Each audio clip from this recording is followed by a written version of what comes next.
A Dallas man is accusing a North Texas funeral home of abuse of a corpse. He says they moved his parents without his permission to an entirely different cemetery. Since investigator Ginger Allen began looking into this, the DA's office assigned a special prosecutor to the case. She's here with what's happening now. Ginger? Doug, we went with this man to this mausoleum where his parents appeared to be, and then also to this one where they also appear to be. Both of these crypts exist right now.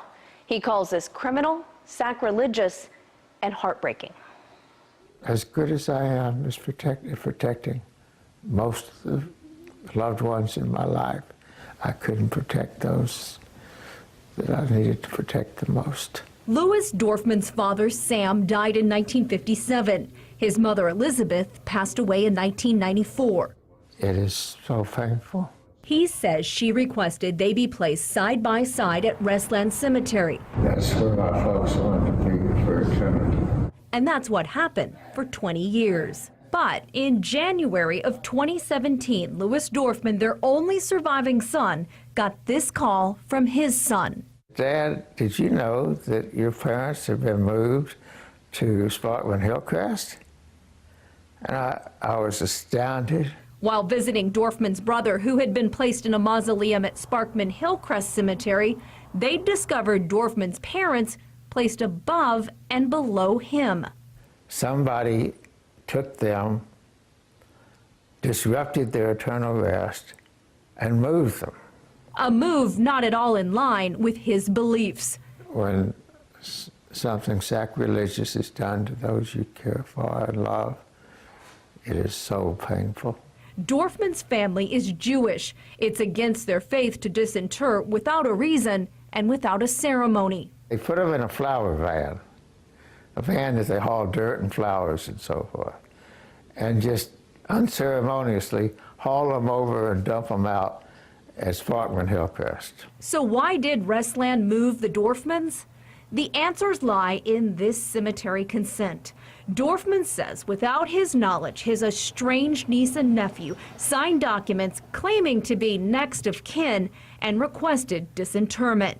The move put Dorfman's parents near their father and separated them.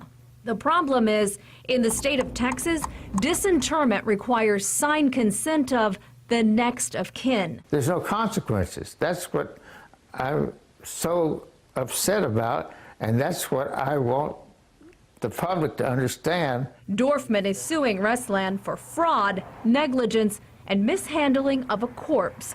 He says the cemetery knowingly accepted falsified documents and then filed those with the state. He's also pursuing criminal charges, including abuse of a corpse. These are felonies.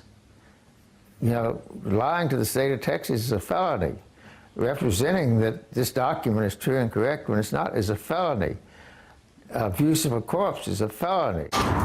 We tried meeting with the manager at Restland to find out why no one reached out to Dorfman. He came out to talk to us, but referred us to his attorney. I will go call him right now. Dorfman's niece would not visit with us either. Can you call her for me? Through a doorman at her home, she also referred us to her lawyer. Feel free to contact your attorney. Dorfman is now searching for answers and peace about moving his parents again back to where he says they wanted to be, back side by side. I don't know. I just don't know, day by day. But this, he does know. I'm going to fight and fight and fight to get justice and consequences for those that committed these wrongs. And I will not quit fighting until the day I die. So why did Dorfman's niece and nephew move their grandparents? Their attorney sent me this statement saying Louis gave them his permission and his blessing, which he adamantly denies to us. Regarding signing the next of kin documents, the attorney says they disclosed their uncle's existence during the first meeting with Restland and provided contact information. They relied on Restland's expertise. They followed Restland's instructions. They have no reason to believe either of their grandparents' remains were mistreated or abused. Now, Restland's attorneys did not comment to us. They were in court today. The civil case is underway. We were there also. And what's the core of the reasoning for the lawsuit? I think we might know, but what is the reasoning? You talked to him. He said it is all about public awareness and policy change. He wants the funeral home to do more due diligence before taking such drastic measures. He says this is what you pay them to do, protect your loved ones as you've requested. Right. Well, the lack of notification would certainly be a bell that goes off in anybody's family, right? Okay. Absolutely. Ginger Allen, thank you for the look inside. You bet. Thanks. Get a little smarter every time you stop by, and we appreciate it. If you have a question for Ginger or the I-Team, or a tip you'd like to pass along, contacting them real simple. Just an email away, the address, iteam@ktvt.com.